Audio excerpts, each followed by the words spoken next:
Okay, so remember, as I had mentioned previously about inverse functions, we are talking about what one function will do, the inverse function will undo, right? So I've given you examples of how multiplication will undo division, or vice versa, division will undo multiplication. Same thing happens with addition and subtraction. Think about square and square root, cube and cube root. Um, those kind of functions are all inverses of each other. So again, what one function will do, the other one will undo. Here in your textbook, they're talking about this example here, where they're saying a fashion designer is traveling to Milan for a fashion show. He asks his assistant Betty what 75 degrees Fahrenheit is in Celsius, and quick Google search later. Basically, you see we have the formula for conversion. So C is for Celsius.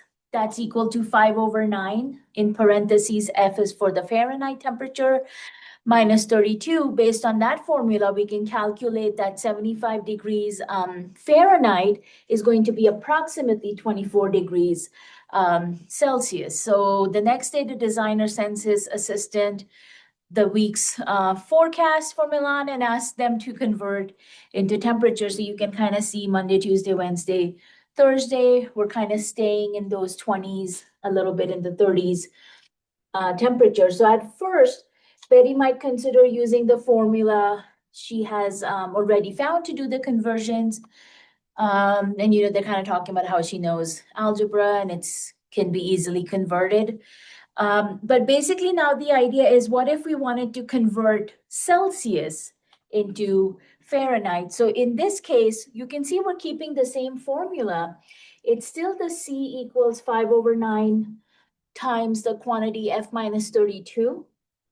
But obviously now we replace the C with the known temperature. So you've got 26. Then we are inverting this fraction because obviously now we need to get F by itself. So we would multiply both sides by 9/5. So of course, 5 and 5 cancels out, 9 and 9 cancels out. And you can see we end up multiplying 26 with the inverted fraction, right?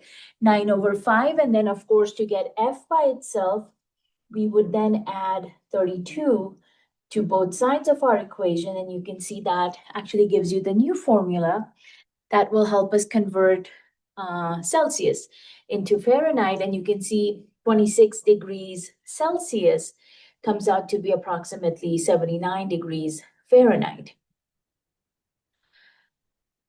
So basically, they're saying after considering this option for a moment, she realizes that solving the equation for each temperature would, of course, be a long and tedious process. So what if there was an easier way to do it? And they're saying it would be much more convenient to use a different formula where we can make that conversion happen.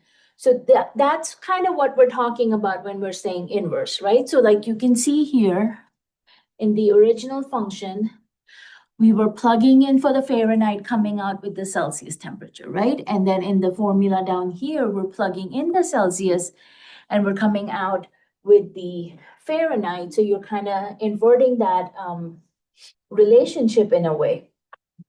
So when we are talking about inverse functions, we are basically saying if our original function was function f, and we've got a value f of a is equal to b, then the inverse function would be, basically remember what was the output of the original function now becomes the input of your inverse function. So you can see here, b is our output value for the f, but now it becomes the input for the g function, which is the inverse function. And look what the output is. The output is what the original function had as its input. So I think I had shown you guys this example. Think about if we started out with a number 3 and we add 2 to it, we get 5, right? So this was your input, this was your output. Now in the inverse function, which of course for addition would be subtraction, you take the output value and instead of adding 2, we're undoing that. So we're subtracting 2 and you can see the answer you get is what the original input was. So you can see how that relationship is inverting or changing. Now the notation that we use when we're talking about inverse function looks like this. So it's almost like, you've got an exponent of -1, but it's not an exponent. That's the notation we use. So if you have the original function as f of x, just by seeing that notation f inverse, we know we're talking about the inverse function. So again, remember, it's not an exponent. It's just a notation to say we're looking at the inverse of the original function, and you read it as f inverse of x. And then you can see again that relationship over here, f of a is equal to b, then the f inverse of b will equal to a.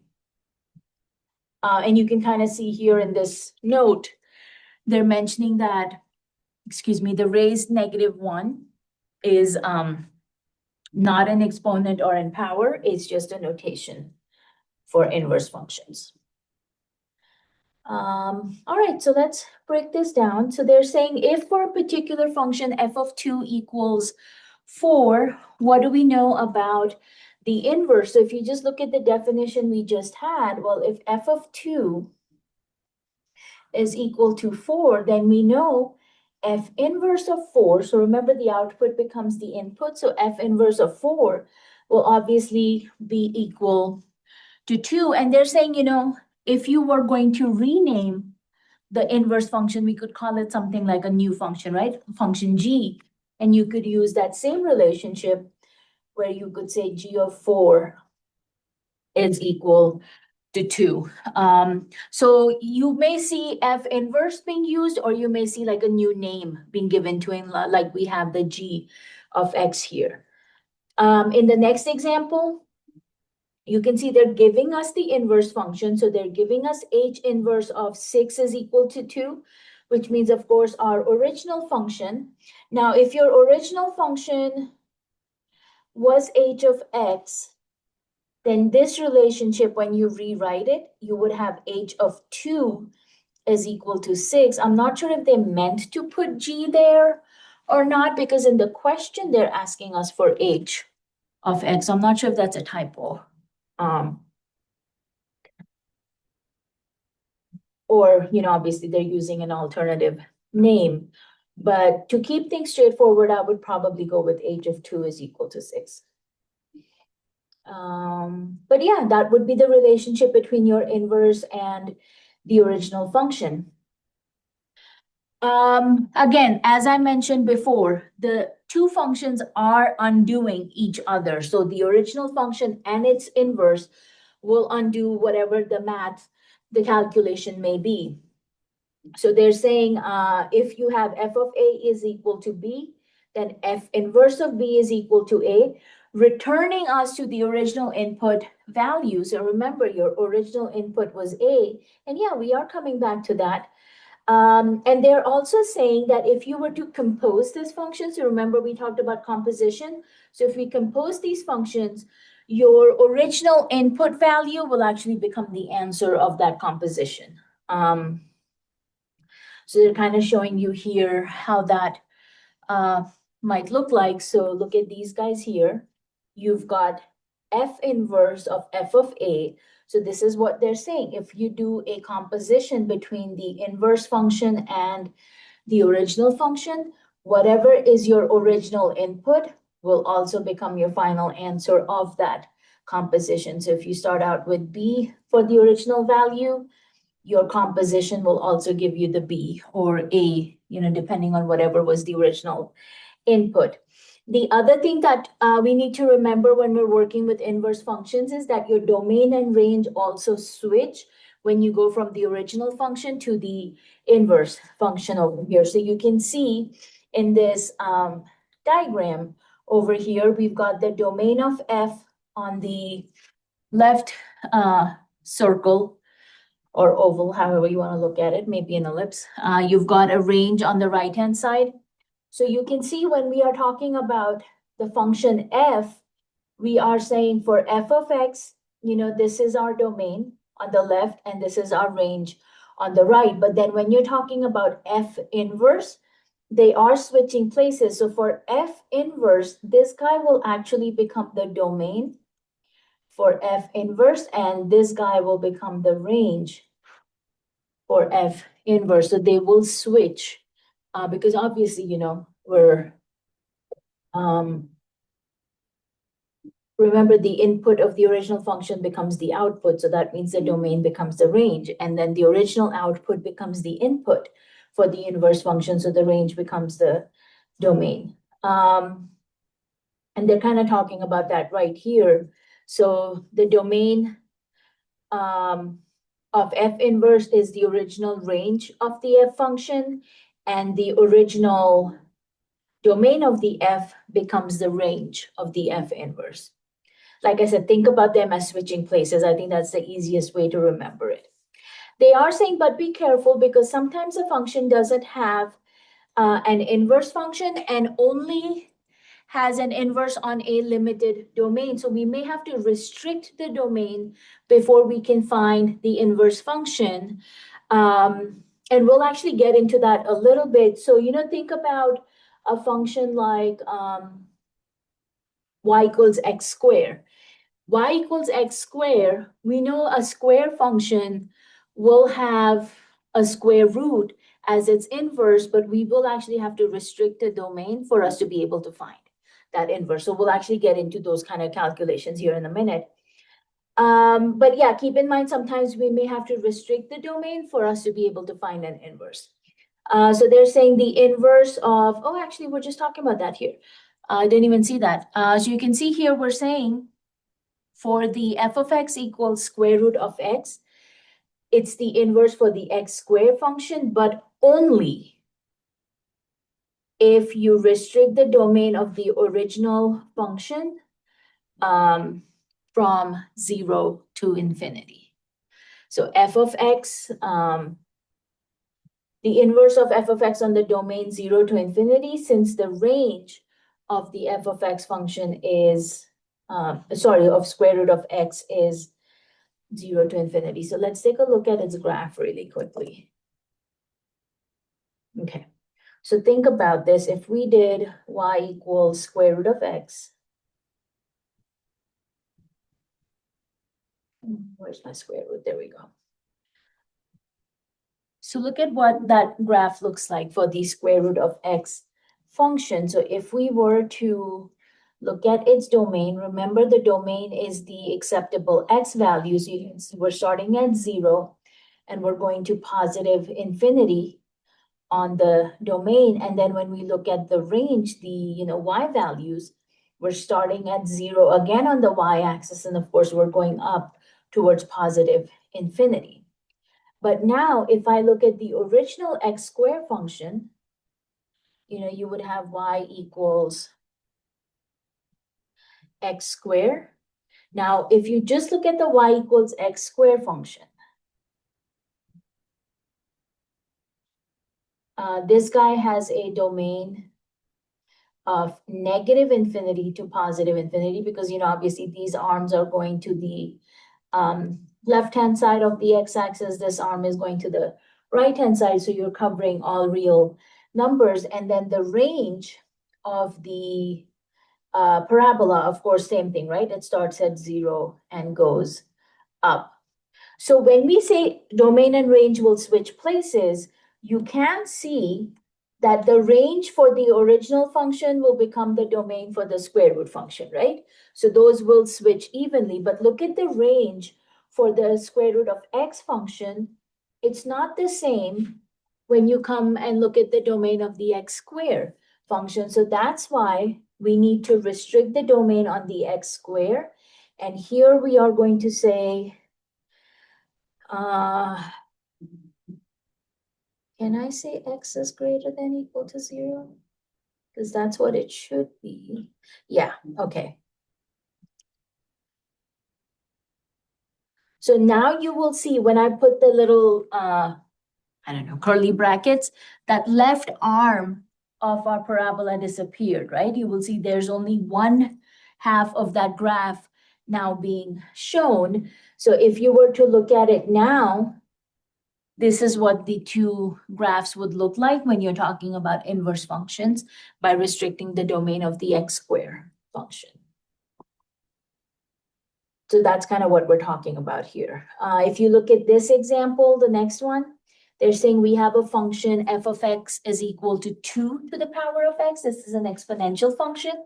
We're saying it has a domain of negative infinity to positive infinity and a range of 0 to infinity, but you will notice we're not including 0 here, right? There's parentheses on 0. So what would we expect the domain and range of the f inverse to be? So obviously we know since domain and range will swap places, that tells us that whatever is the original domain will end up becoming the range of the f inverse function, and whatever is the range of the original function will end up becoming the domain again of the f inverse function. So at this point, you do not need to know what the function will look like, because that's getting into exponential functions and their inverses are logarithmic functions. So we'll talk about that when we get there. But at this point, you can see they just wanted to know what happens to the domain and range for the original function when you go to the inverse. To again, just swap those two values around. This next example is giving us a table. So you can see this guy's talking about a function.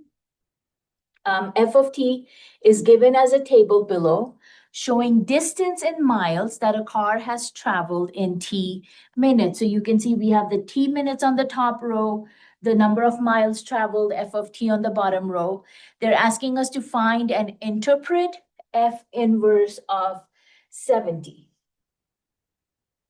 So remember, the table is for the original function, which is the f of t function, right? So f of t is the original function being shown, which means the t values are the domain for the f function, and the f of t, of course, is the range.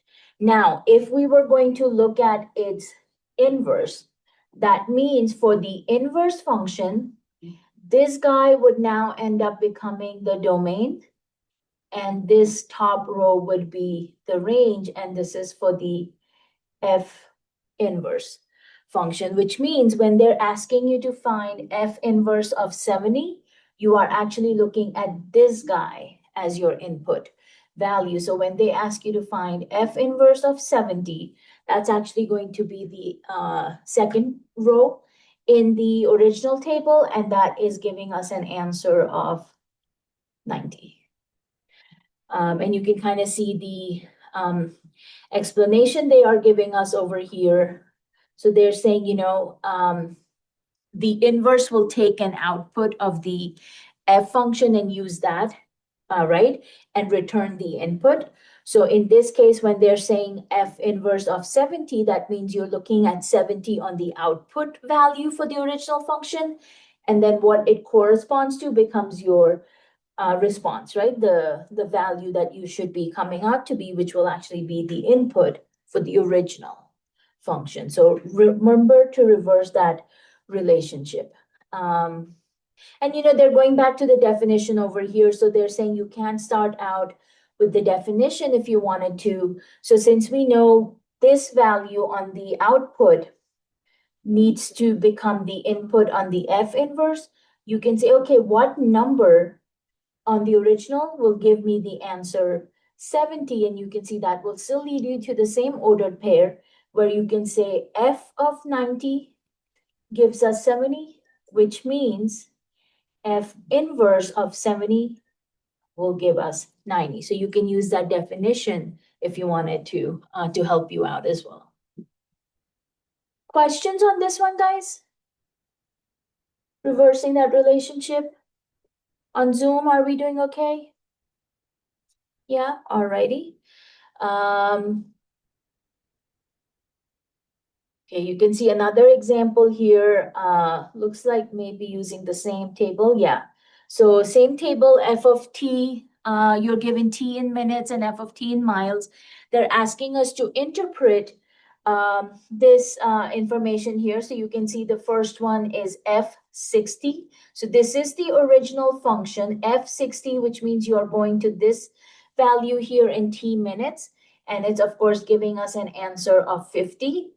So remember, we're basically saying in 60 minutes, we will have traveled 50 miles when you go with the original relationship, because f of 60 is basically 60 minutes and 50 miles. But then what does that relationship mean if we did F inverse of 60? So where does F inverse of 60 go? So if you look at F inverse of 60, which means you're actually looking at 60 on the second row again, that corresponds to 70. So remember, this is telling us 60 is miles now in the F inverse function, and 70 is the minutes. So that's telling us for us to travel 60 miles, it's going to take us 70 minutes to do that. And you should kind of see that kind of at the bottom of the page.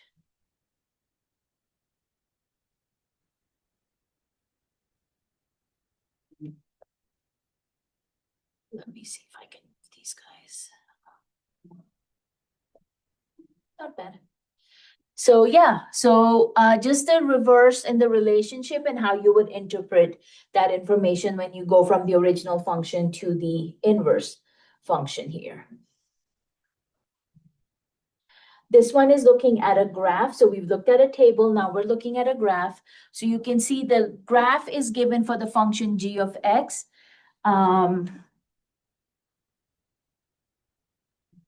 Okay, they didn't really label it. I would have used g of x instead of y there, but that's okay. So remember, the graph is for the g of x function. They're asking us to find g of 3. So remember, since this is the g of x function, you can just go directly to the x-axis and we can find the value 3. So when we go to 3, we see where does that correspond to on the y-axis.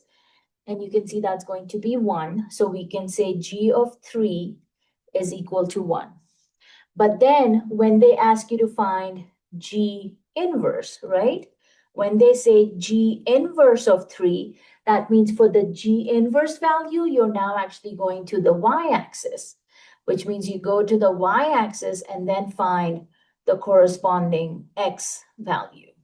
So g inverse of 3 will actually give us a value of 5. So again, switching that relationship, right? Changing your domain and range between the original and the inverse function. Questions on that? Okay.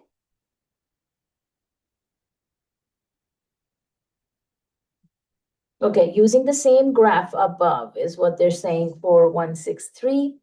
They want us to find g inverse of 1. So again, remember, since they're saying g inverse, which means you're going to the y-axis, and we will see where does it correspond to on the x-axis. And looks like g inverse of 1 is actually coming out to be 3. And they want us to estimate g inverse of 4. So g inverse of 4, you can see, is going to be right here when we go and find the point on the x-axis.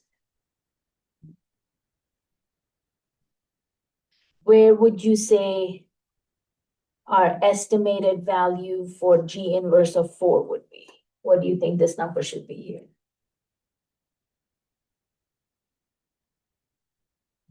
Just by looking at the graph, what does it look like?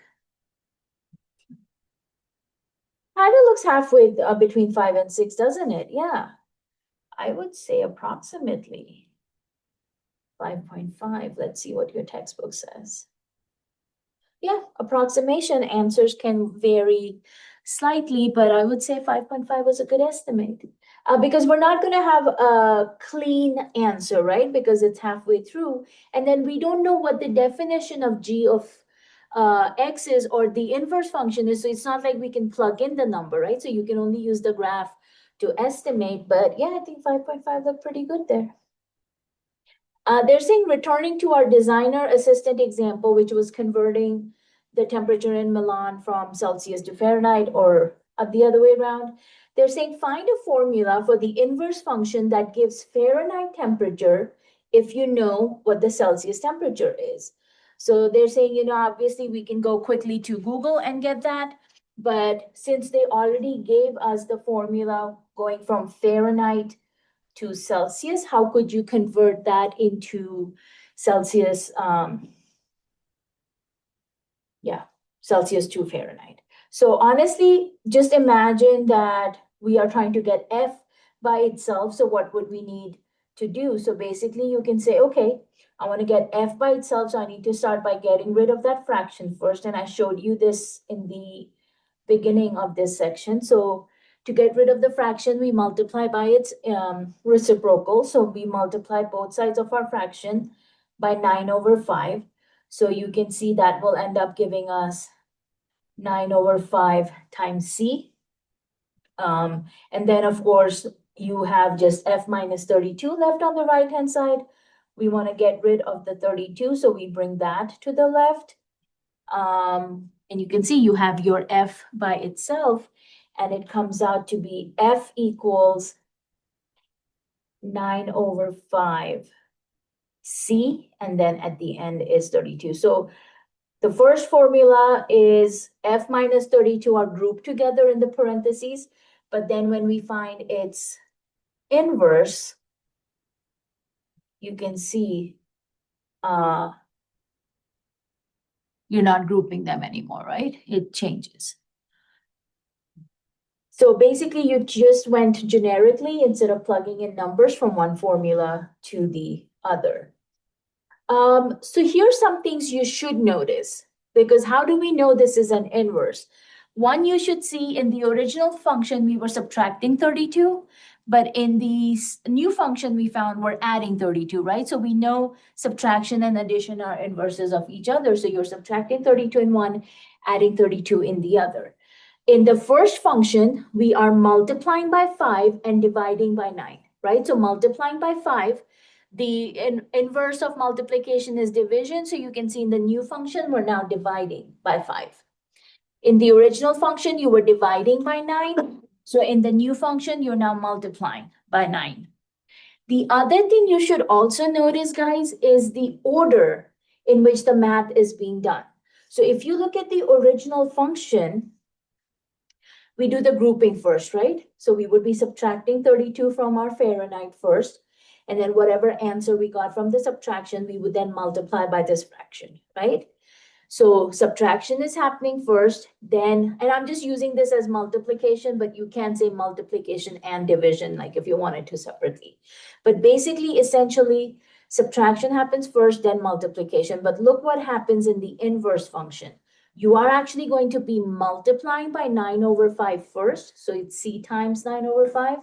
And then once you get that multiplication answer, then you are adding 32. So it's not just that you're doing the opposite operations where, subtraction became addition or multiplication became division, but you also go in the reverse order. So since we subtracted first, addition will go last. Since we multiplied last, multiplication happens first, or, division, if you want to, since we're dealing with a fraction here. So that's actually the way we find inverse functions if we were going to use, a shortcut method, basically. So you can see here in your textbook, they are kind of showing you if you had to rewrite it with a inverse notation, you can rewrite the first function for the Celsius as h of f. And then, of course, the inverse function would then become h inverse of c if you wanted to use the inverse notation. Another thing that we are mentioning here, which will be crucial for us as we move forward, is not all functions will have an inverse function. Again, since the inverse functions takes the output of the original function f, it returns the input. They are basically saying for this f inverse to itself be a function, your output of the f function must correspond exactly to one input value. So we're actually going back to the definition of the function when we first introduced that to you. So if you guys will remember, we had talked about how for each individual x value, there should be only one single y value, right? So when you're reversing that with the inverse function, you still have to meet that same requirement, which means for the inverse function itself, for one input value, there should be only one exact output value. So if you don't meet that requirement, you will not have an inverse. So this relationship that we talk about is what we call as a one-to-one function, which means for each input for F inverse, there should be exactly one output for F inverse. So in order for a function to have an inverse, it must be a one-to-one function. They are saying in some cases it is desirable to have an inverse of a function if the original function is not one-to-one. And remember, we talked about how we can achieve that if we limit our domain, if we restrict our domain. And if that creates a one-to-one function, then you can find its inverse. All right, so they're saying, let's go back to the toolkit functions, and that the ones that were not one-to-one, we need to limit or restrict the domain so that we can find their inverses. So again, we're coming back to the example of our x square function. Our x square function is not one-to-one. Trying to remember which section it was. But we had talked about how you can use the horizontal line test to see if a function is one-to-one or not. And just to show you what the horizontal line test would be, let's go back to our original x square function. I'm going to remove the square root of x for now. So think about what happens when I draw a horizontal line through our x square function. So you will notice when we drew our horizontal line, it is crossing our graph, at 2 points, right? So this is actually telling you you cannot find an inverse here because x squared is not a one-to-one function. If it was only crossing at 1 point on the graph, we would be able to find its inverse. So this is, again, the reason why we also restrict our domain. So now if I bring in that idea of x can only be greater than or equal to 0, you will see now my line only crosses the graph at 1 point. So now I can find its inverse. And of course, we know its inverse is going to be the square root of x function. So that's kind of what we're talking about here, guys, when we say restrict your domain. So they're saying find the domain in this example. Find the domain on which this function is one-to-one, and then find the inverse of that. So you can see we're restricting the domain from 0 to infinity. You can include 0 in that. Now that my function is one-to-one, the inverse of the x squared function will be square root of x, but you do want to make a note that we are restricting that domain. They're saying we can also solve this function algebraically if you didn't want to do it by using a graph. They're saying we can introduce the variable y to represent the output value. So you can get y equals x squared. And then we can actually find the input variable. So let me actually show you.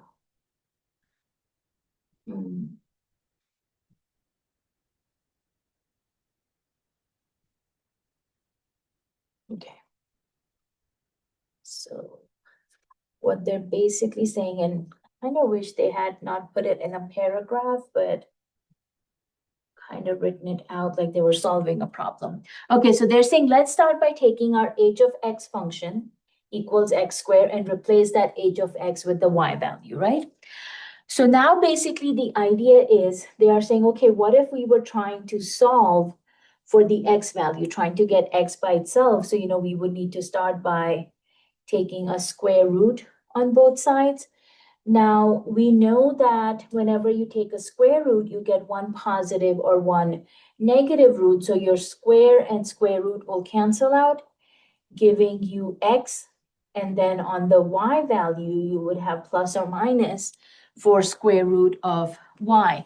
Now, they're also using the idea of the absolute value on the x, because they're saying if you think of x being as the absolute value, basically would give us the same relationship, because y could be positive, square root of y could be positive or negative. So basically here, they're saying if we use the positive root where you have x equals square root of y, or you can again use the inverse notation, we're basically saying in cases like these where the variables are not descriptive, it is common to see the inverse function written either with the h inverse notation, because it's kind of weird to write out your function as x equals square root of y. So instead of using x, we would just say replace that with your inverse notation. So you would actually, instead of x,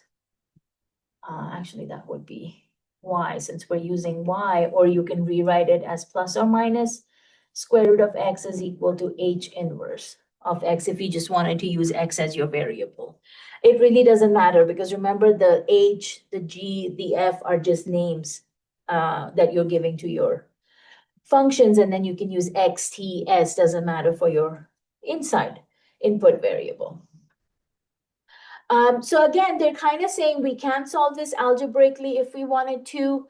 And you can see that we are basically, again, staying with a positive root, because if you think about that absolute value of on x, we know our x has to be a non-negative number, right? You're not going to get a negative answer there.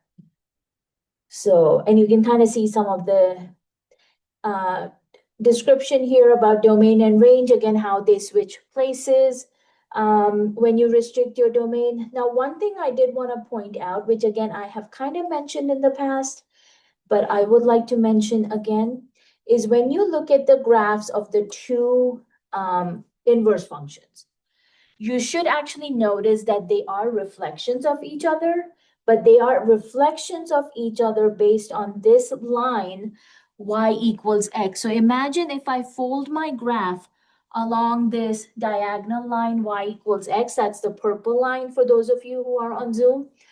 So if I fold my graph along this diagonal line of y equals x, my two graphs are actually going to overlap on top of each other. So the other way you can think about it is if I were to look at distances from this line. So let's imagine I take this point on the y equals x line, and I try to figure out what is going to be, I don't know, this distance from that point on y equals x to either side of the graph. You should see that this distance and this distance is going to come out to be the same. So you can use the idea of distances also, or like I said, just imagine what happens if I fold my graph along this line, y equals x, and the two graphs will coincide or overlap. And this is going to be true for all inverse functions. They're all going to have that symmetry based on the line y equals x, which is your identity function. So that's kind of what they're talking about here in the last paragraph of this example. So take a minute to read that, when you guys are studying, just so you know the exact description. Again, you can see we're given the graph of the f of x function, and they're asking us to sketch its inverse function. So when they're asking you to sketch, you definitely want to think about, okay, so the inverse function y equals x is going to be a reflection on the line y equals x. So that's going to be this line. It should be more straight, not as wavy as I drew it. But then you can kind of look at the points on the original function. So you can see this is a point, positive one. So remember, the original function switches, right? Your domain and range will switch, which in the case of 1, 1 doesn't really change much, but it's actually going to go over here. Then I'm looking at another point here. This point for the original function is 2, 1. So this will become 1, 2. So 1, sorry, this was 2 and 1, yeah, so this becomes 1 and 2, that point will go over here. For this point here, 3, we are at what? 1.6 or something. So that will switch places and become 1.6, comma 3 for the inverse function. So that's 1.6 and 3. And then, of course, you can use some of the points on the other side. So I can see this is 0.5 and what, -1. So that will become -1, 0.5 for the inverse function. So -1, 0.5. So somewhere over here. But basically, get those points, reverse your X and Y values, and hopefully we should see something like this for your F inverse function. So again, remember, it's going to be a reflection along that diagonal line of Y equals X. So if again, I were to fold my graph along this line, the two halves should coincide. And then as you can see in the description here, they're talking about, we know this is a one-to-one function because if I were to draw a horizontal line through that, it would cross my graph at only one point. So we know we can find its inverse. They're telling us if you look at the domain and range of the original function, the domain for the original function is going from 0 to infinity, which will of course become the range for our inverse function. And then the range of the original is negative to positive infinity, which will then become domain for the original, for the inverse function. And yeah, like I said, use the points, change the ordered pairs and you get the ordered point pairs for your inverse function. So yeah, look at the graph here. Better than what I drew, but you kind of get the idea. All right, guys, let's look at some examples.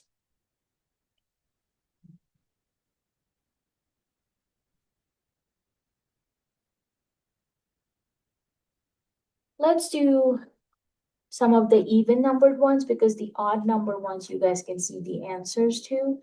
So let's pick numbers 2 and 4. So you can see the original relationship between number 2 is f of 3 is equal to 2. So what will f inverse of 2 give us? Yeah, you're just switching the ordered pairs, right? So the input becomes the output. You get f of 2, f inverse of 2 is equal to 3. In the number 4 example, they are giving us f inverse of -2 is -1. So what is f of -1?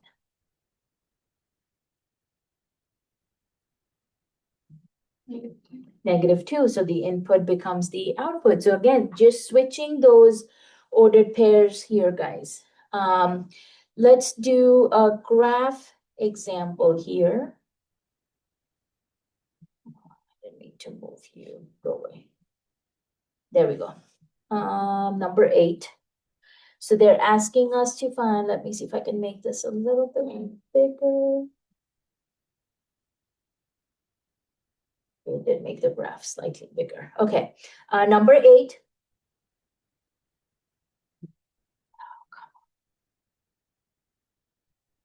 Okay, find g of 1. So remember the graph is showing us the original g function. So they're asking you to find g of 1. So, on the x-axis, you will go find the 1. What's our corresponding g of x value when x is equal to 1?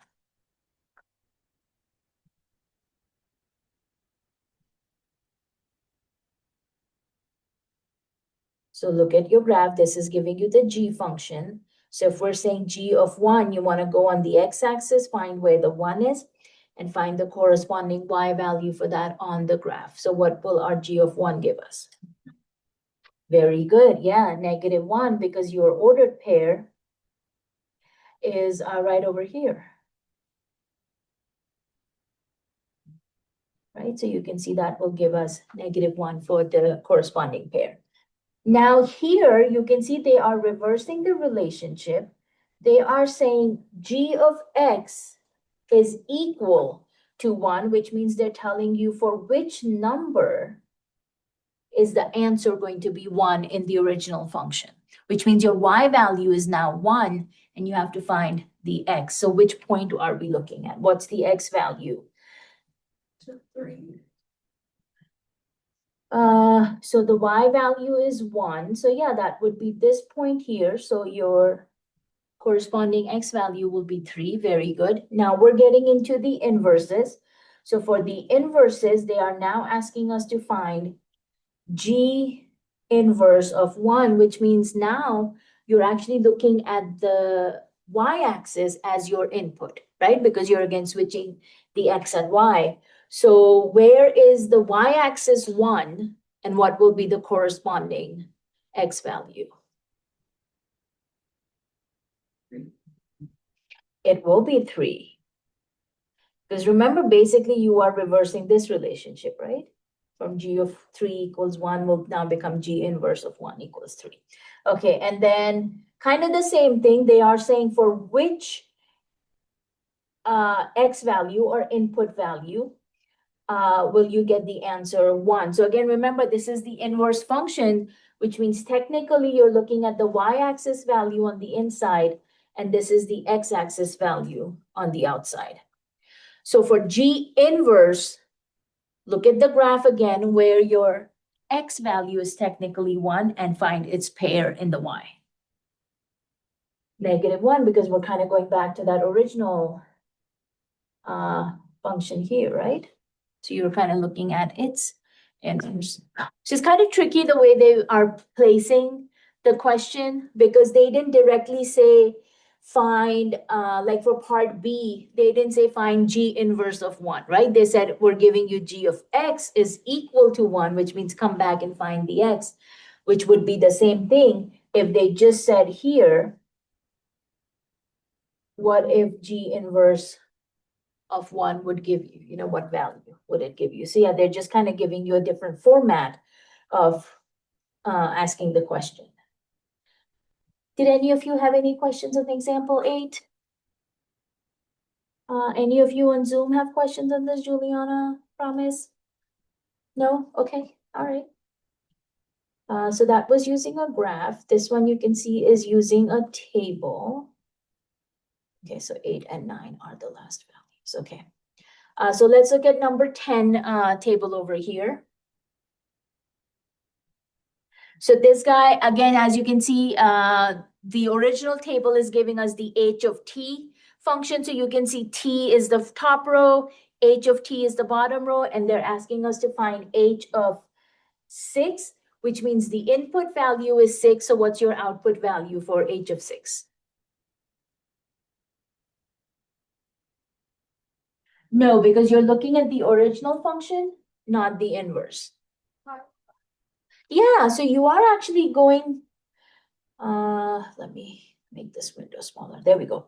So yeah, since this is the original h of h function, you are actually going to h of 6 here, which means your output value is going to be 5. So you're keeping it original.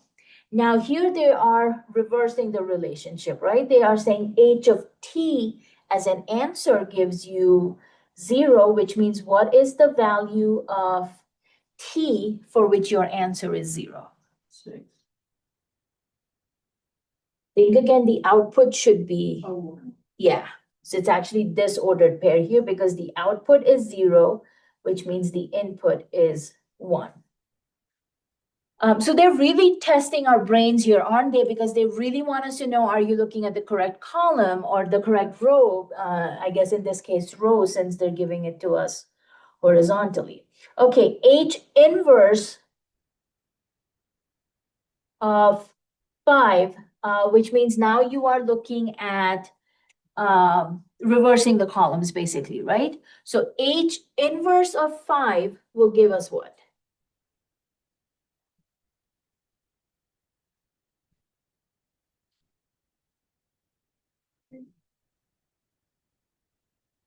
So That would be if you were using the original. I know it's confusing. So if it helps,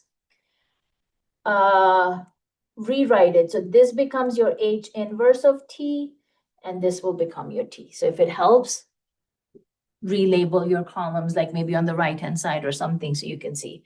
So here, technically, you are looking at this as your input value of 5, which means the 6 will now become your output. So we are actually reversing these. A and C are inverses of each other. So yeah, it's just about practice, guys. The more you work with this, the more, your brain will start being like, okay, what function am I looking at? Am I looking at the inverse function or the original? So this one here, again, you will see they're asking us to find H of T, or sorry, H inverse of T is equal to 1, which means they're saying your output for the inverse function is 1, which means, remember, that is the original input for the original function. So what corresponding, stop doing that. What corresponding value do we have for H inverse when the output is 1?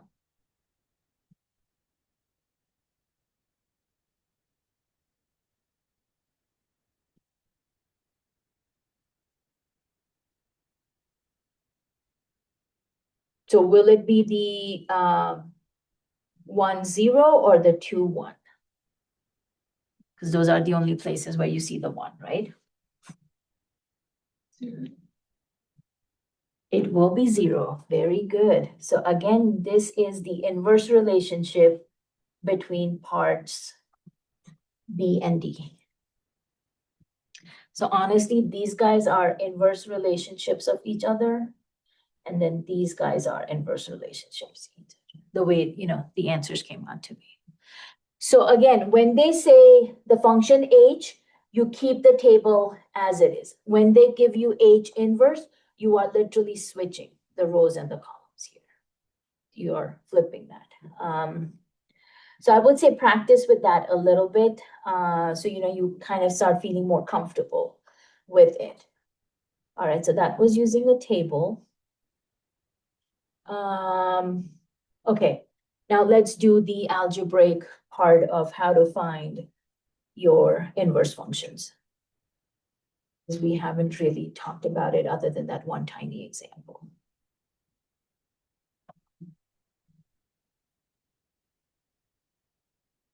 Okay, let's start with 14. -5. There you go. Because this is only one operation. So if you're adding 5 in the inverse function, and they are asking us to find F inverse, you just reverse that relationship, right? So very simple when it's just one operation. All right, let's see.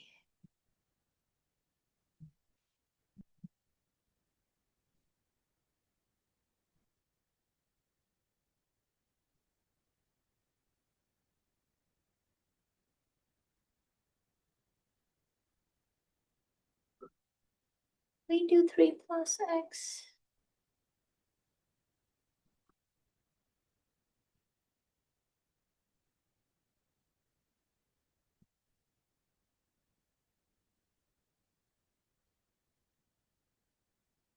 So if we did 3 plus, that would be 3 plus -5, which would give us -2. So we cannot do 3 plus x.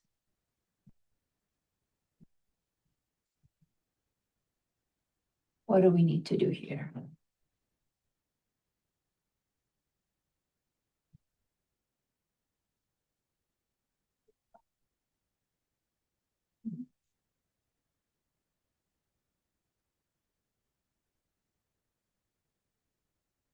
This is an interesting one. Okay, so what I'm actually going to do is I'm going to bring that negative x in the front because the negative goes with the x, right? And then the 3 is technically positive. So if we were to factor out that common negative, you would have negative on the outside and you would have x minus 3. Will this become, so I would be dividing by -1 because you're multiplying, and then we would have x plus 3 divided by -1, which would then end up giving me negative x minus 3. Will that work? Okay, let me make sure that works before I show you. So we're doing negative x minus 3, which would be a positive 5. But minus 3 would still give me 2, not the 8.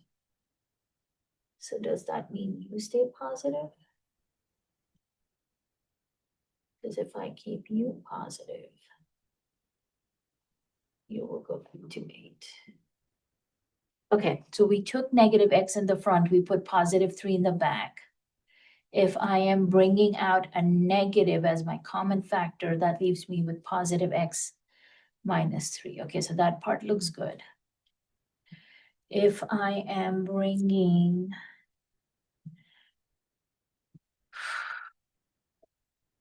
taking my x, I'm adding my 3. And then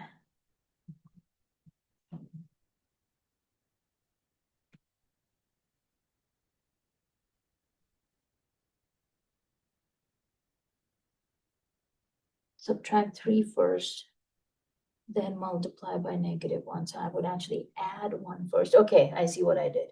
You're actually only dividing the x by the negative.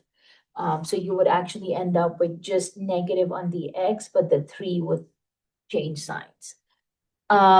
So this one is actually, and this happens anytime you have a negative on the x value. It's not going to be a straightforward math like we did in number 14, where we could just replace x plus 5 with x minus 5 because the x itself stayed positive, right? So the x did not change. But in number 16, since you have 3 minus x, or as we rewrote it, the x is the one with the negative sign, and then the 3 was the one that stayed positive, you will actually see this function is its own inverse. So technically, because this is still giving me negative x plus 3, which is the same as 3 minus x. So it is its own inverse function. And let me show that to you on our graph here. So I'm going to keep our y equals x line because remember that acts as our reflection surface. And let's do y equals 3 minus x. So look at the graph in black, and I'm just going to remove the writing for a minute here. But imagine again, if I fold my graph along the purple line, which is my reflective surface, right? You will see how the two halves will coincide on top of each other. So that's why the function 3 minus x is its own inverse. For that matter, even the function y equals negative x is its own inverse. So anytime you have that negative on the x, you got to be a little bit careful because it's not going to be just a straightforward math. So yeah, that's kind of what happens with that negative. Let me bring back my writing. So here, this was just me trying to do some scratch work because I wanted to make sure. I wanted to make sure that whatever I do my input value as should come out as my output. And because here it did not work, we know this relationship here would not work. So this guy was wrong. And then of course, when I checked my math, I should be coming back out with an 8, which meant that the function was actually going to end up staying the same. So that's with the 3 minus x or minus x function, which kind of does that to us. Okay, so that was number 16. Stop doing that. Let's look at 18 because that is also kind of switched around, but let's see what happens when you have a plus sign. So this is number 18. F of x is equal to 9 plus 10x. So again, I want you to think from the x's perspective. So remember, the substitution would happen where the x value is. So the first thing you would end up doing with your x is you would end up multiplying x with the number 10, right? Because you're again using order of operations. You would get your answer from 10 times x, and then to that answer, we would add 9. Now, when you are trying to find the inverse function, f inverse of x, the shortcut method is what I'm going to show you right now, but then I'll show you another sure shot method. So obviously, we're using x as our variable even for the inverse function. So since plus 9 happened as the last step, minus 9 needs to happen as your first step in the inverse function. Since 10 times x was the first operation you did in the original, you're actually going to be dividing by 10. So again, use numbers to check your answer. So what if I used, let's keep it simple, f of 1. So that would be 9 plus 10 times 1, which is of course 9 plus 10 times 1 is 10, which is 19. So now if I take my output and put it inside my inverse function, that should be 19 for the x value. So you are doing x minus 9 or 19 minus 9 divided by 10. So 19 minus 9 will give us 10. 10 divided by 10 gives us 1, which was the input number we originally started out with. So if you did that operation inverse correctly, you should come up with the same answer. So remember, you are changing the inverse function by reversing the order in which the math was done, and then also using the opposite function, right? So plus becomes minus, multiplication becomes division, so on and so forth. So this is the shortcut method of how you would find the inverse. Now let me show you the algebraic way of doing this. Because when in doubt, and you are not sure if the shortcut method, come on, buddy. The algebraic method will always work. So this is how you do the algebraic method. This is called the switch and solve method.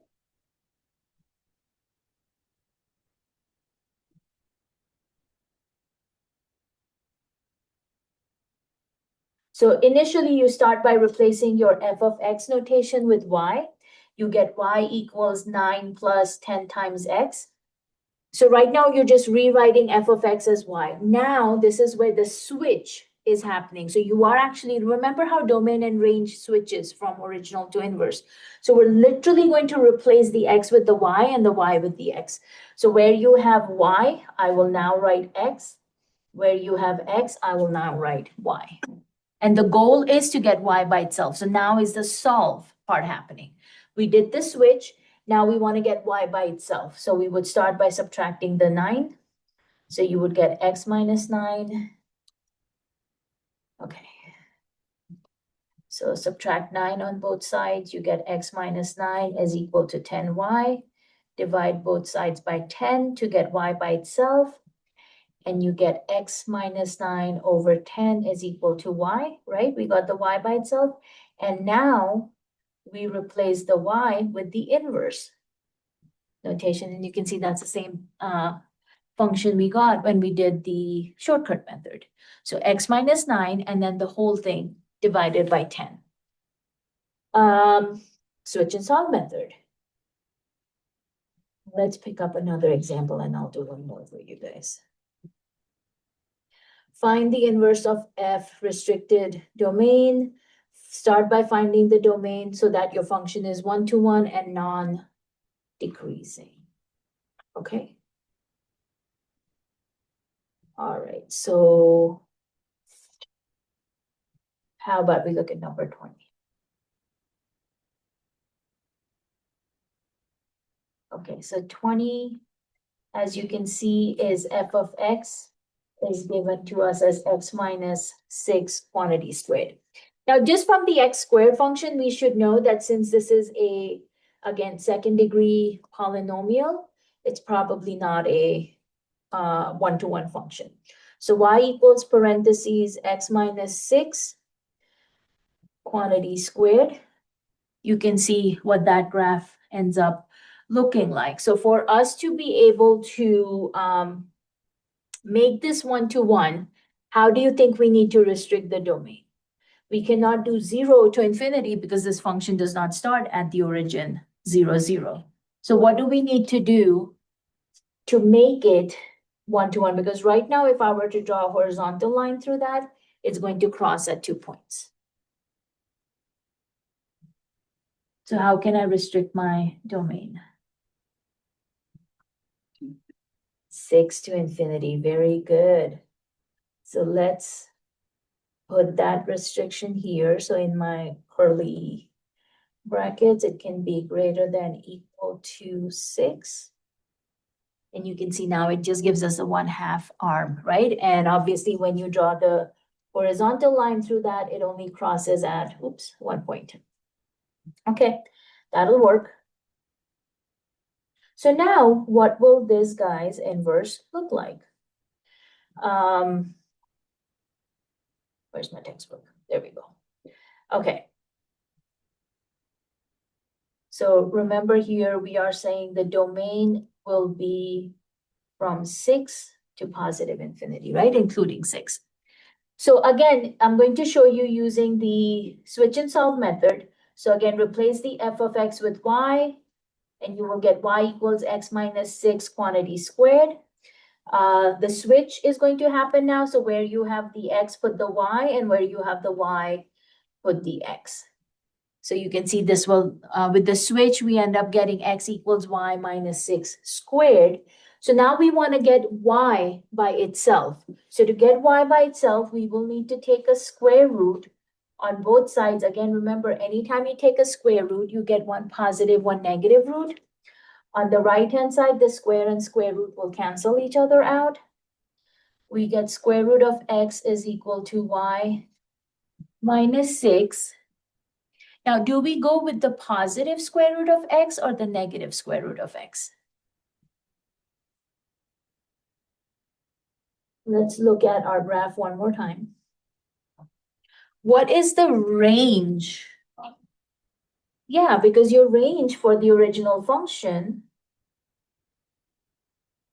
is starting at 0, right? And he's going up to positive infinity. So we know based on that, you're only looking at the positive root. All right, very good.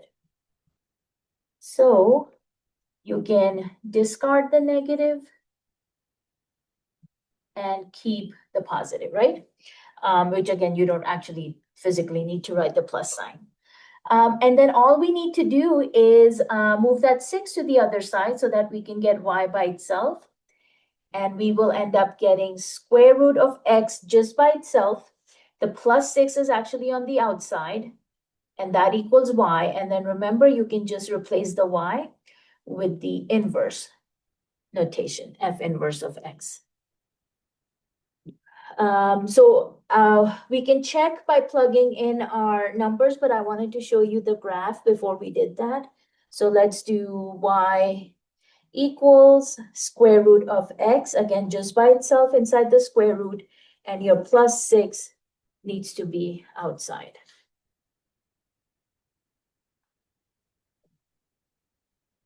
Okay, there we go.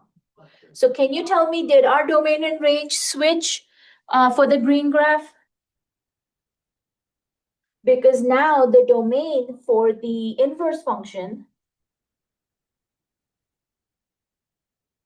should be starting from 0 to infinity, right? Which was the range of the original function. And then the range for the inverse function should be the domain of the original. So you can see for the function in green, we are starting at 0 on the x value, right? The smallest x value is 0. And then, of course, we would be going towards positive infinity here. For the range, you can see again, you are starting at number 6, and maybe I can zoom in so you can see that better. Will you let me zoom in? No, maybe. There we go.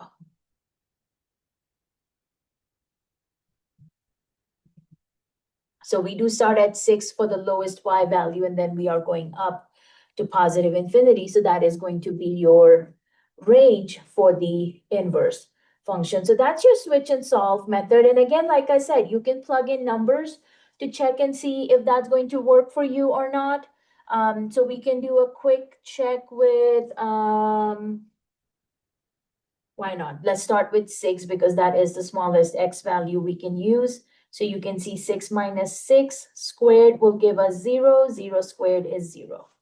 So if I now take the value of 0 and put it in my inverse function, what will that give us? So our inverse function was square root of x plus 6.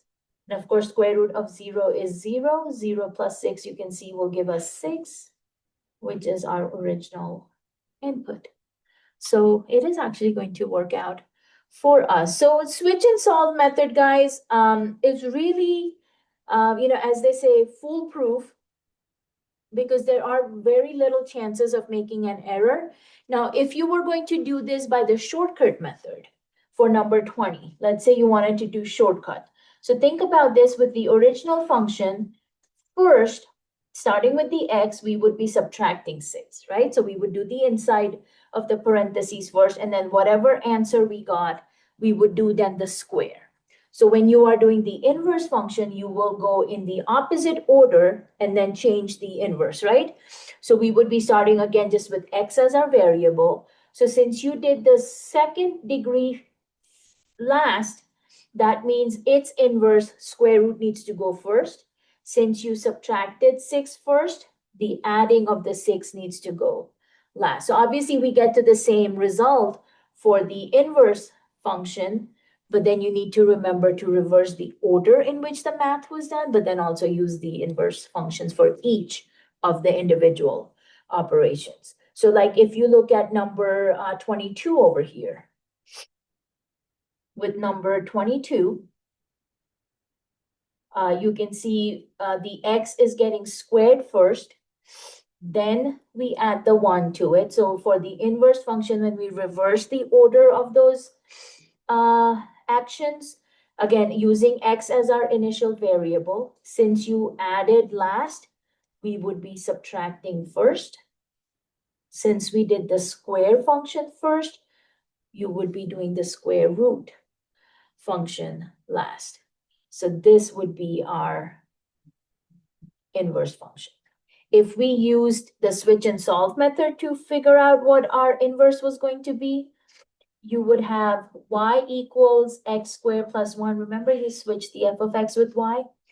Then do the actual switch between the x and y variables. And you would end up getting, what is that? Subtract 1 on both sides. We would have x minus 1 equals y squared. Then we would take the square root on both sides, and you would get, again, remember you're discarding the negative root because the domain on this would be restricted for the original function. So that would then restrict what your range would be on the inverse function. So that's using your switch and solve method. Questions on that? Promise, Juliana, did you have question on that? Nope. Remember how we were talking about compositions between the two functions and what happened? So look at number 24 over here. You're given the f function and the g function, and they're asking us to do the composition in both orders. So starting with the f function on the outside, they're asking us to put the g function on the inside. So the g function is 2x divided by 1 minus x. So when we plug this into our f function, remember you have x on the top, 2 plus x on the bottom, and everywhere that you see x, you are going to put this whole thing in there. So that means you're going to have 2 times x over 1 minus x, 2 times x over 1 minus x.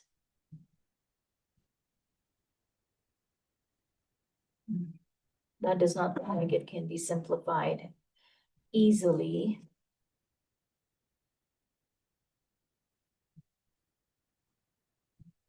Okay, so we will actually need to find the common denominator here. You know what? I think I need more space. And compositions is an important part of working with inverse functions, because remember what we had said, your original input should be the final answer of your output value. So the first thing you want to do is find your common denominator. So we've got 2 over 1 plus 2 over x, 1 minus x. Your common denominator will be this guy, which means we multiply this fraction here by 1 minus x. It's going to be tedious, but trust me, it's not really a hard problem. So we're taking 1 minus x and multiplying it with 2. We're taking 1 minus x and, multiplying by that denominator, plus 2x over 1 minus x. Of course, now we have a common denominator of 1 minus x. Take this 2 and distribute it inside the parentheses. So 2 times 1 is 2. Negative x times 2 is negative 2x. You have positive 2x here. So you can see once you get past that initial least common denominator, these guys will actually cancel each other out, the negative 2x, positive 2x, and you get 2 over 1 minus x. So this now becomes our denominator. So this was all just the math for the denominator. So now at this stage with our composition on the top, we have the original 2x, 1 minus x. I am going to flip my fraction on the bottom and multiply it. So instead of division, we're now changing it to multiplication, and see what happens. 1 minus x and 1 minus x will cancel each other out. 2 and 2 will cancel each other out, giving you x. How does that work? Remember the original input for the composition was x. Look at that. Your original input was x. So it's not a surprise that when we did this composition, our answer came out to be x. So if they are inverses of each other, you should actually come out with x. It doesn't matter what the original functions were. The answer should come out to be x if they are inverses of each other. And that should be the same thing when you reverse that relationship. So if we reverse that relationship with g on the outside and f on the inside, so g on the outside, f on the inside. So let's see, our f function is x over 2 plus x. So obviously in the g function now, you have 2 times x and 1 minus x. So obviously this now gets replaced with f of x.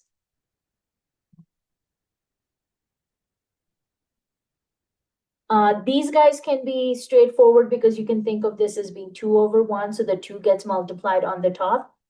You get 2 times x on the top, and then 2 plus x will stay the same on the bottom.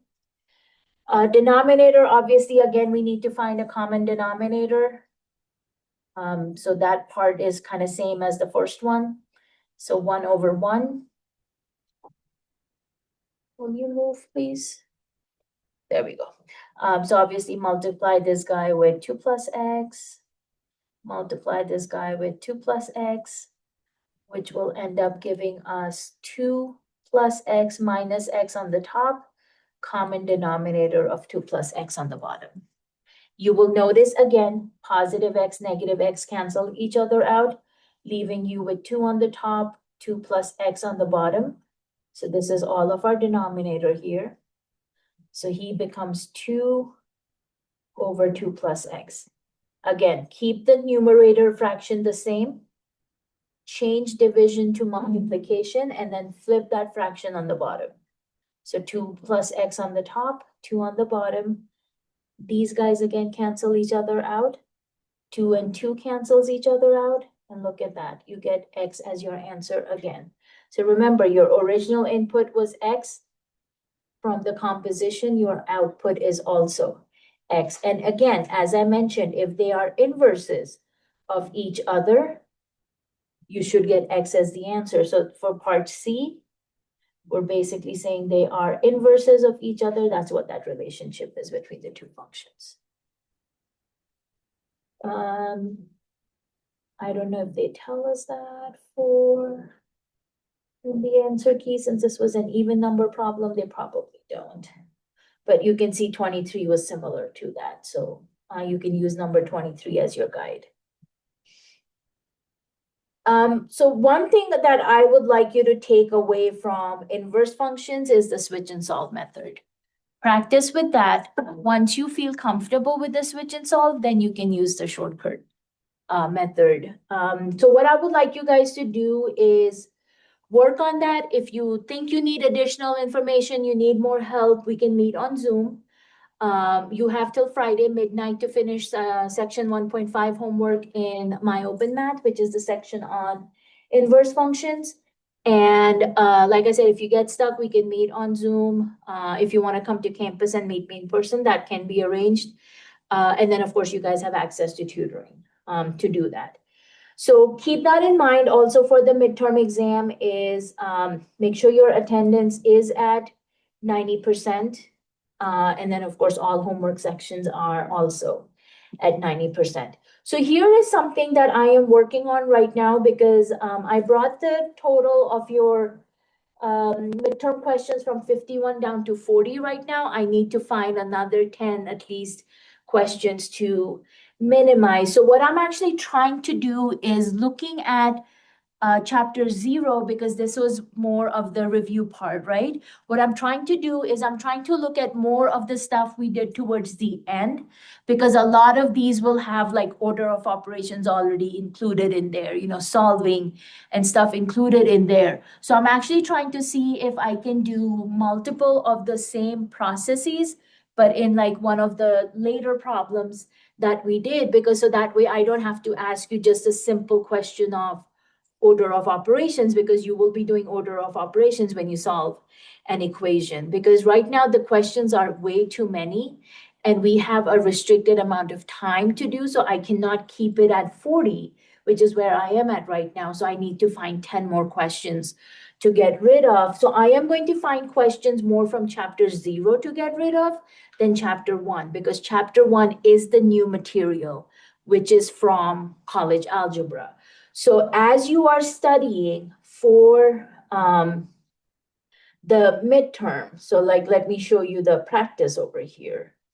So like a lot of the topics that were from, so kind of like this is what I'm talking about. So like, I'm not going to do a lot of these more straight ones that were from chapter 0, because like I said, I feel like these concepts will be tested in other part. So more than likely, you are not going to see a lot of like these initial type of questions. You're going to see more of. So studying, prioritize chapter 1. I would start with chapter 1. Yeah. And if you are super comfortable with chapter 1, then that means you actually have the skills you need from chapter 0. But if there are certain things in chapter 0, like, you know, factoring, working with fractions, if those are like skills you'd still need to practice a little bit more, then I would say like something like this, you know, number 13 over here, where you are working with fractions, but you're also solving the equation. So those would be like some of the things that I will keep, but I will not keep something like these here, where you're just adding fractions straightforward, because I feel like that's already being tested if you were solving a fraction equation, right? So you're already taking care of that. So yeah, those are the kind of things I would concentrate on instead of like, probably not something this straightforward, because again, I feel like you are already being tested for this in chapter 1 with like other concepts when they ask you to, you know, evaluate a problem or solve a problem. There will be stuff on absolute value equations, because we will actually come back to that in a different chapter. So I do want you guys to be comfortable with absolute value. I probably will not do prime factorization, because when you're doing factoring, prime factorization is part of factoring by itself.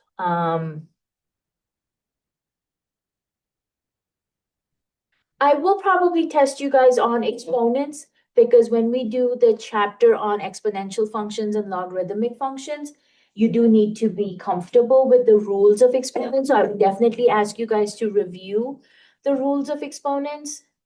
So I may actually give you a couple examples from that section. I will probably give you at least one example on FOIL. Because again, these are skills we will be seeing in the next coming chapters. You should expect to see something like this, like number 47 or 48 on your exam, because this is where factoring is involved.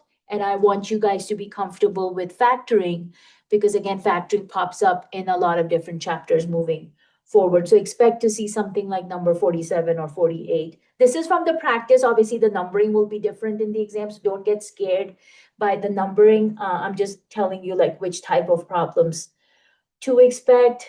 I would probably throw in something like 49 also. So maybe one on like multiplication or division and one on addition or subtraction. Because again, I want you comfortable with fractions, and I also want you comfortable with factoring.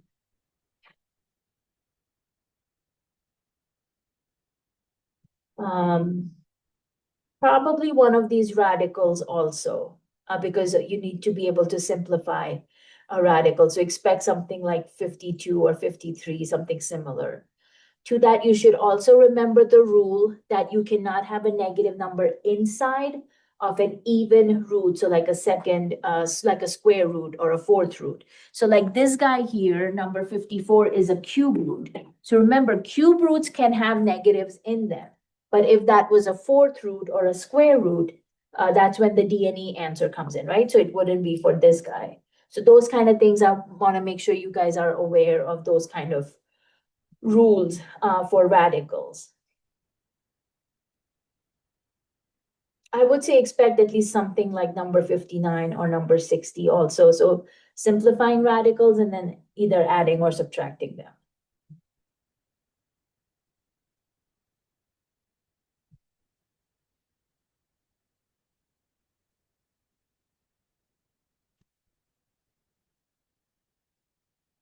You're doing a lot of scientific notation. I'm actually thinking about that because I'm trying to think if we will see scientific notation in another chapter. Let me see.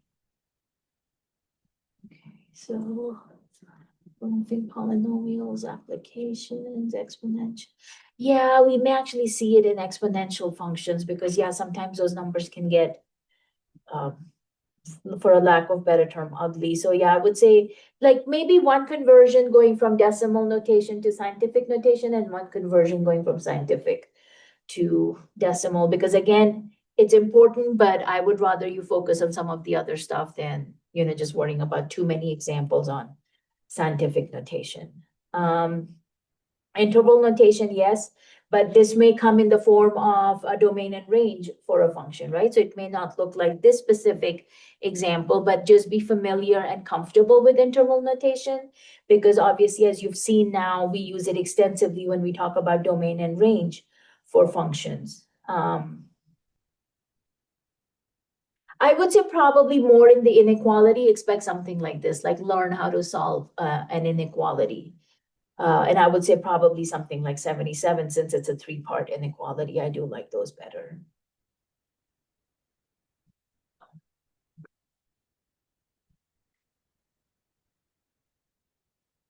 I would definitely practice for the distance and the midpoint and the center of the circle.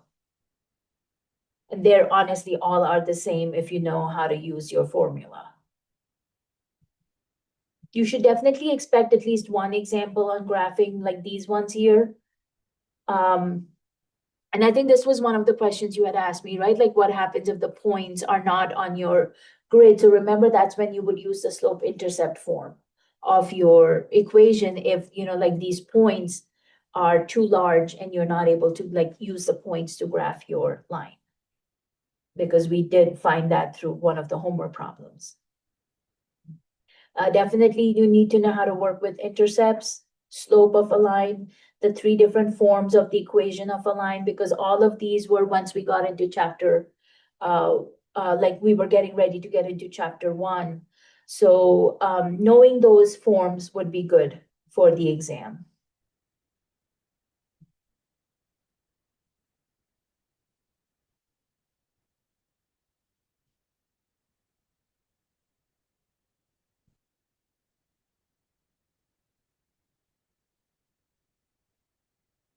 I would do one question, either parallel or perpendicular.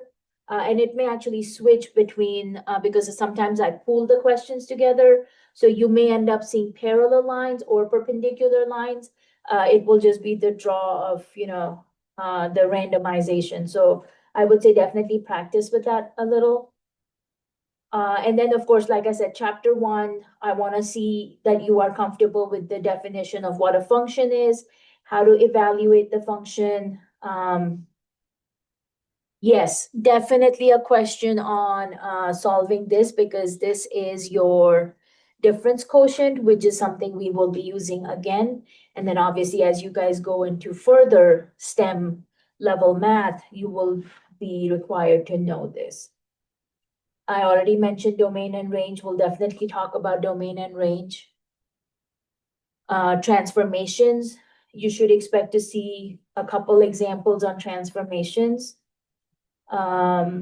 Operations of function, there was just this one example, so I would say practice that for sure.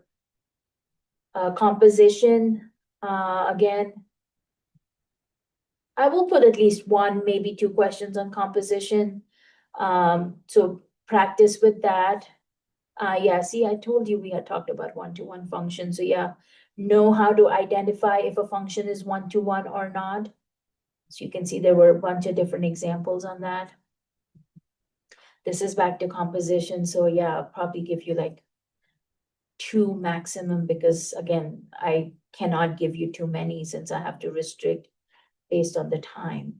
And then you can see these are the examples on the inverse functions. Are we likely to see inverse on the midterm? Definitely, yeah. So like I'm looking at the questions here. So let's go over some of these inverse questions here. So you can see we have the one-to-one over here. So this one, you should actually realize that this is similar to the very last example we just did from the textbook. So you can see how you have 5x minus 3. 3 is being subtracted last, 3 is being added first in the other function. We were multiplying by 5 first, we're dividing by 5 last. So technically, yes, these two are inverses of each other. So if you can recognize that, it's great. Then you know what these answers will be, and you know this will be an inverse function. But then it can also show up in a form like this, right? Instead of composition, they're now asking you to actually write out what your inverse function is going to be. This is similar to that. They're actually asking you to write out what your inverse function is. This one is actually asking you to identify what the graph is. So remember, this is where you want to use that idea of the y equals x line is where the reflection is going to be.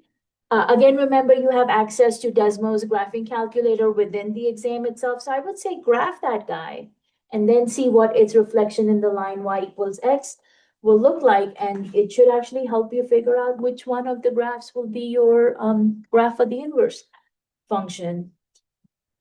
So there aren't very many questions on inverse. It's choosing the graph for the inverse function. This is the one where you're actually writing out what the inverse will be. And then this one was just composition. So there's really 3 types of questions on inverses. And I would say if you feel comfortable with any 3 of them, you are good to go, because that's basically what will show up on the midterm. Also, nothing that is not on the practice, you're not going to see anything new. Because the practice was made from the homework. So if you saw that on the homework, you're seeing that on the practice, you're seeing that on the midterm. So no surprises from what you guys are doing on your homework assignment. Right? I know you need to leave. So if you have any questions, you can ask me now if you have time, or shoot an email to me if you have anything specific. I know that one question, I can't remember which homework it was. I think it was the one before last time, but I ended up solving the whole thing, and then it just wanted me to substitute, and it didn't say to substitute. It did not. It did not. It said Yeah. Did you have a similar? Yeah, I solved the whole thing and I was like, what the heck, why is it not right? And then it just wanted me to plug in the value. Do you think it was 1.4? Yeah, I think so.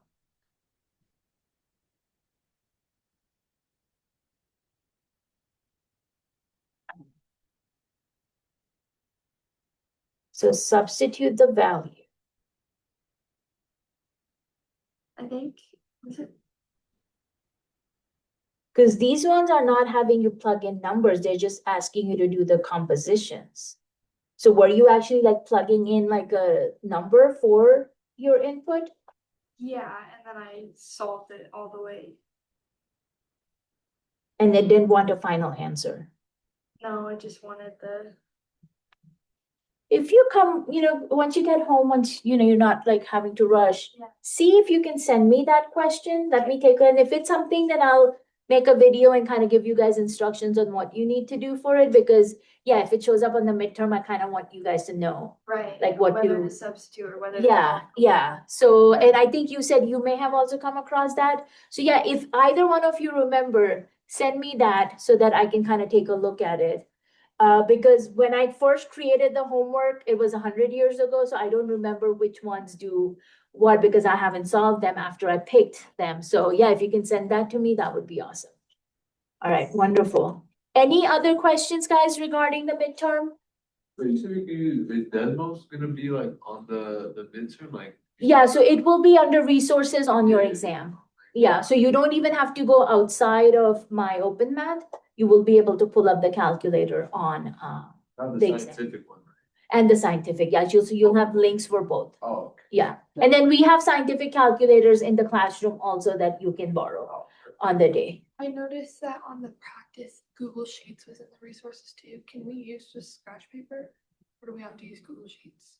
Oh, yeah, again, as I was telling her earlier, because I designed this class for my online students first. Okay, yeah. I give them the option because it's like a built-in calculator, right? So a lot of times students like, hey, I can just put equal to 3 + 2 is 5, it gives you the answer. So that's why I include the link.